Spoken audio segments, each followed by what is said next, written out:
जय जोहार, नमस्कार। दैनिक छत्तीसगढ़ चैनल देखना शुरू कर चुके हैं आप और 1 अगस्त 2026 दिन शनिवार छत्तीसगढ़ की सारी बड़ी खबरों की शुरुआत इस चैनल को सब्सक्राइब करने के साथ, ताकि छत्तीसगढ़ की रोजाना बड़ी खबरें बिना किसी रुकावट के रोज लगातार हम आप तक पहुंचा सके। 3 नदियां जो कि छत्तीसगढ़ में बहती हैं लबालब हो चुकी हैं, जिसके अंतर्गत धमतरी, गरियाबंद, रायपुर के 50 गांवों में हाई अलर्ट जारी हुआ है।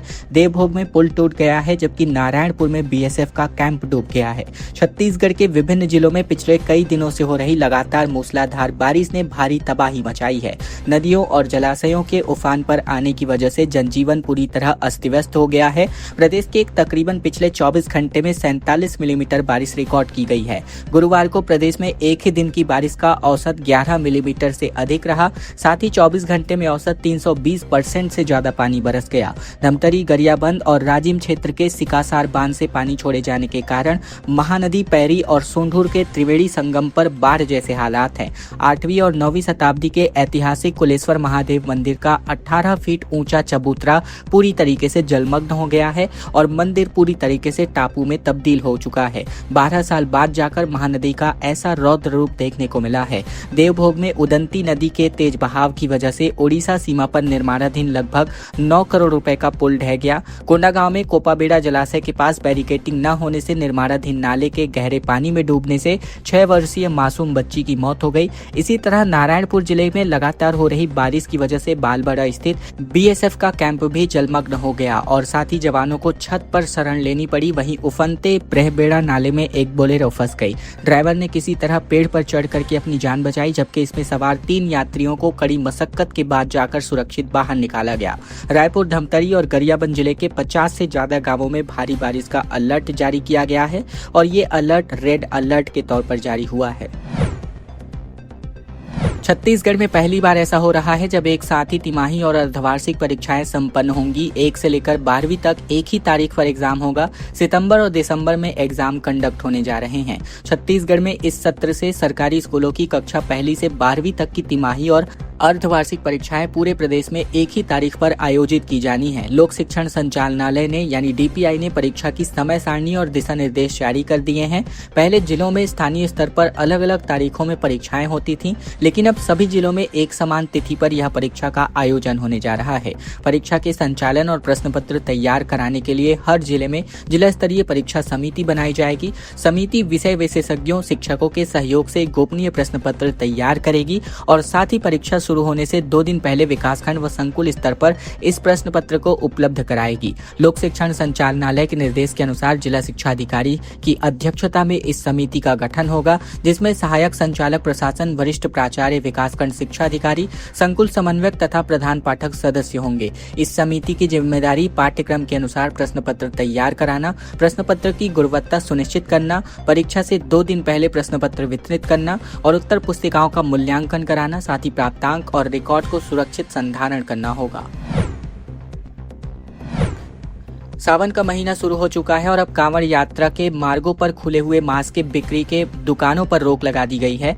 महादेव घाट और रायपुरा मार्ग पर रोज सख्ती से अब मॉनिटरिंग होने जा रही है। सावन महीने की शुरुआत के साथ ही रायपुर नगर निगम ने कांवड़ यात्रा मार्गों पर खुले में मांस बिक्री के खिलाफ सख्ती बरतने का निर्देश जारी किया है। महापौर मीनल चौबे ने सभी जोन कमिश्नरों को आदेशित किया है कि अपने अपने क्षेत्रों में कांवड़ यात्रा मार्गों पर खुले में मांस बिक्री पर तत्काल रोक लगाई जाए। नियमों का उल्लंघन करने वालों पर सख्त कार्यवाही भी सुनिश्चित करने का निर्देश जारी किया गया। महापौर ने ऑनलाइन बैठक लेकर अधिकारियों से कहा कि सावन महीने में लाखे नगर चौक से महादेव घाट होते हुए रायपुरा मार्ग तक विशेष निगरानी रखी जाए। इस पूरे मार्ग पर रोज मॉनिटरिंग की जाएगी। साथ ही यदि कहीं पर खुले में मांस बिक्री होती मिलती है तो संबंधित के खिलाफ तत्काल कार्यवाही को अंजाम दिया जाएगा।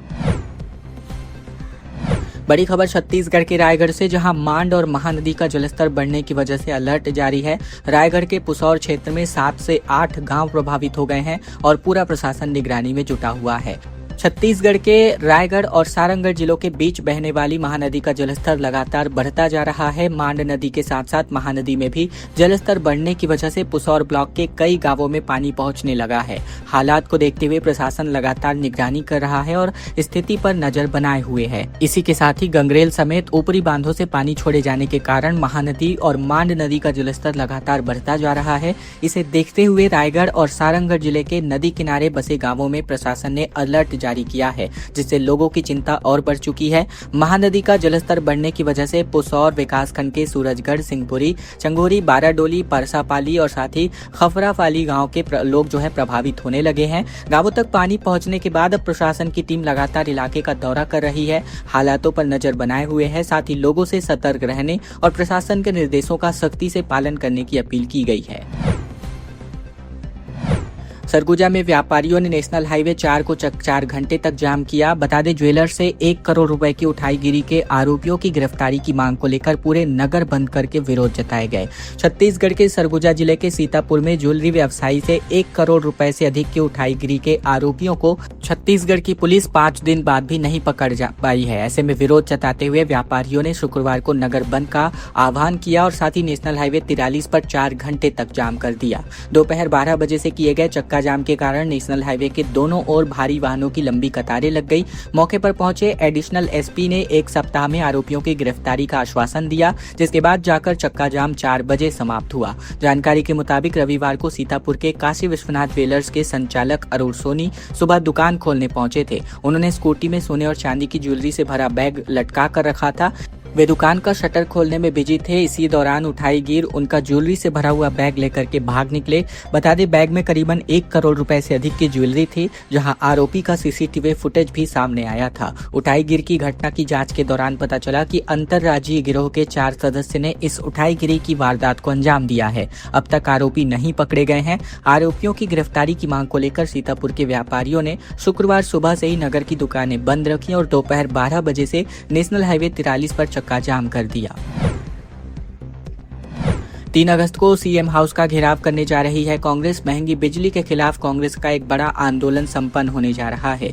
प्रदेश में बढ़ते बिजली बिल को लेकर के कांग्रेस ने भाजपा सरकार के खिलाफ एक बड़ा आंदोलन छेड़ने का ऐलान किया है। प्रदेश कांग्रेस अध्यक्ष दीपक बैज ने शुक्रवार को प्रेस वार्ता में कहा कि कांग्रेस 1 से लेकर 3 अगस्त तक पूरे प्रदेश में 3 दिवसीय चरणबद्ध आंदोलन चलाने जा रही है। जिला मुख्यालयों पर प्रेस वार्ता, घर घर जाकर जनसंपर्क और आवेदन अभियान के अंतर्गत 3 अगस्त को मुख्यमंत्री निवास का घेराव किया जाएगा। बैज ने कहा कि प्रदेश में बिजली उपभोक्ताओं को लगातार अधिक बिल मिल रहे हैं। स्मार्ट मीटर और बिजली दरों में बढ़ोतरी की वजह से आम लोगों का घरेलू बजट बिगड़ चुका है। कांग्रेस इस मुद्दे को लेकर के गांव-गांव और शहर-शहर के लोगों के बीच जाएगी और सरकार के खिलाफ जनमत तैयार करने जा रही है। उन्होंने कहा कि कांग्रेस पिछले कई महीनों से महंगी बिजली और स्मार्ट मीटर के मुद्दे पर आंदोलन कर रही है। अब इसे प्रदेश व्यापी आंदोलन का रूप दिया जा रहा है, ताकि हर उपभोक्ता अपनी बात सरकार तक पहुंचा सके।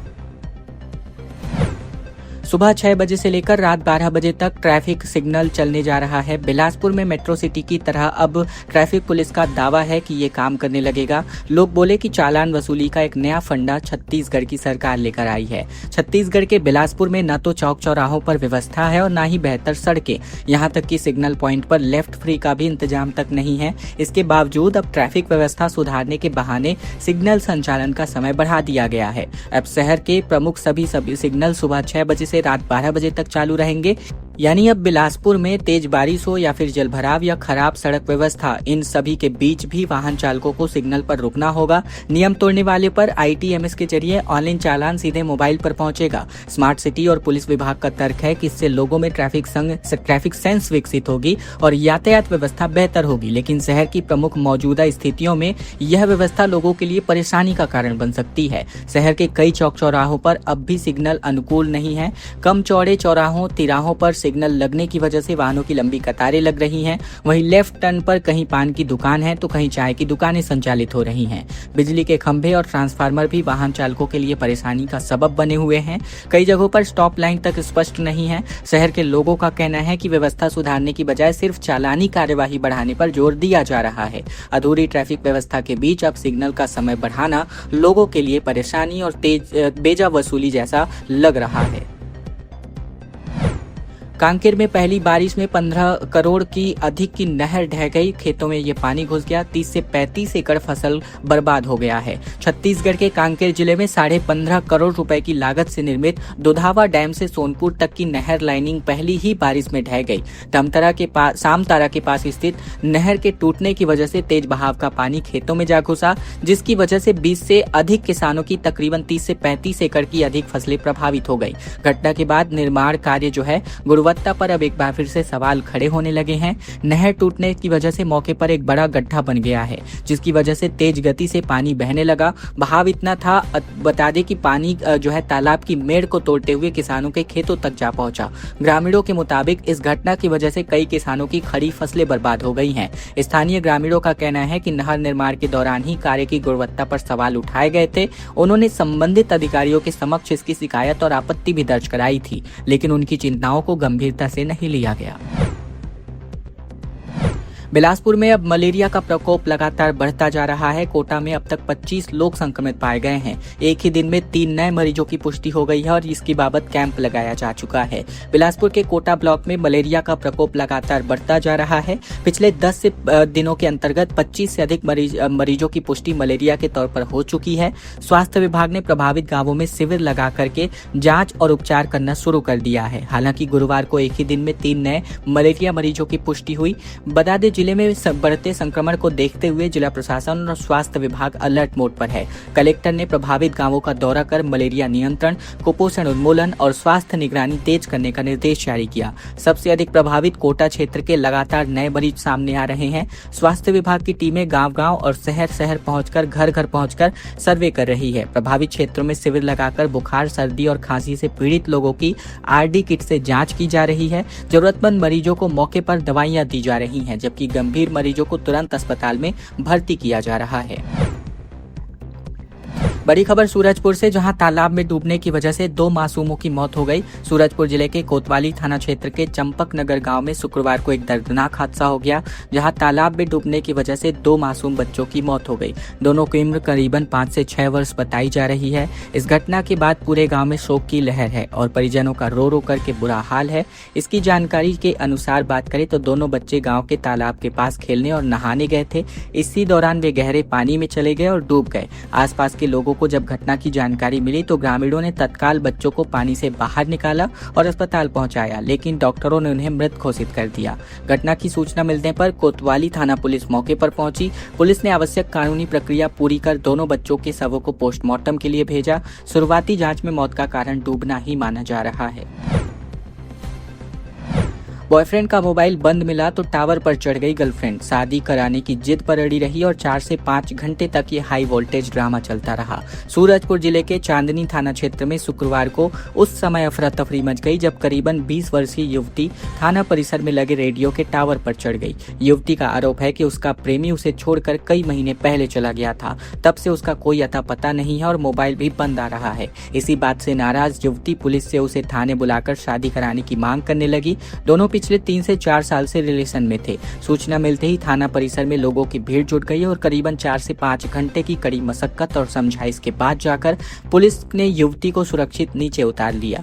पुलिस के मुताबिक युवती ने पहले अपने प्रेमी के संबंध में शिकायत दर्ज कराई थी और इसी शिकायत के सिलसिले के आधार पर उसने बयान दर्ज कराने के लिए थाने बुलाया गया था। बताया जा रहा है कि बयान की प्रक्रिया के दौरान युवती अचानक थाना परिसर में लगे रेडियो टावर पर चढ़ गई और इस घटना से पुलिस कर्मचारी और मौजूद लोगों में हड़कंप मच गया था।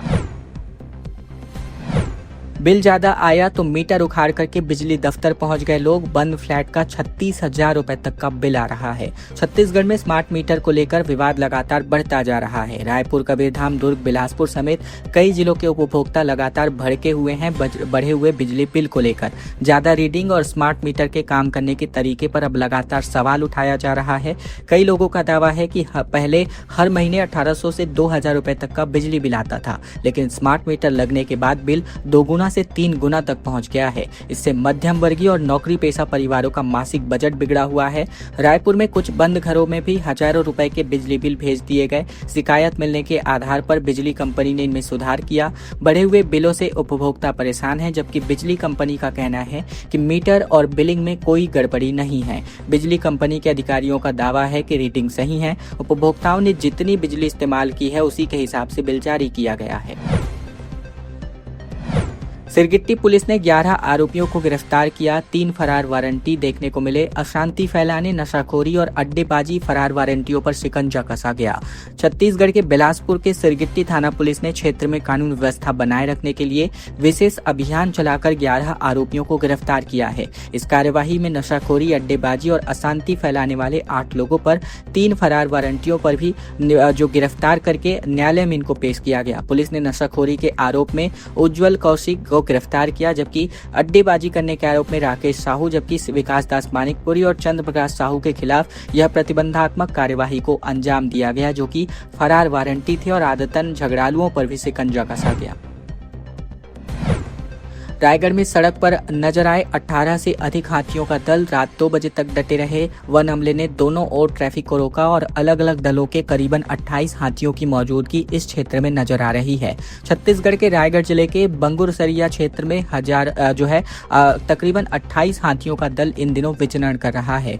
गुरुवार की शाम को करीबन 6 बजे हाथियों का दल सड़क पर नजर आया और इसके बाद वन विभाग ने सुरक्षा के मद्देनजर दोनों ओर वाहनों की आवाजाही रोक दी। हाथियों का दल करीबन रात के 2 बजे तक सड़क और उसके आसपास मौजूद रहा। जानकारी के मुताबिक बंगुरसरिया सर्किल में इन दिनों करीबन 28 हाथियों का दल घूम रहा है। इसमें से 18 हाथियों का दल गुरुवार शाम को सड़क के किनारे पहुंच गया। कुछ देर बाद हाथी सड़क पार करके जंगल में चले गए, लेकिन थोड़ी देर बाद एक बार फिर से सड़क पर वापस लौट आए और सड़क पर ही डटे रहे। खबरों का सिलसिला बस यही तक का था। अगर आपको यह वीडियो अच्छी लगे, वीडियो को एक छोटा सा लाइक कर दीजिएगा। चैनल पर नए हैं तो चैनल को जरूर से सब्सक्राइब कर लीजिएगा, तब आपको लगातार छत्तीसगढ़ की खबरें लगातार पहुंचती रहेंगी। तो इस चैनल को सब्सक्राइब करने के साथ इस वीडियो को लाइक और इस चैनल को सब्सक्राइब, इस वीडियो को शेयर करना बिल्कुल मत भूलिएगा तमाम दोस्तों और रिश्तेदारों तक, ताकि उन तक भी यह महत्वपूर्ण खबरें रोजाना पहुंचाई जा सके।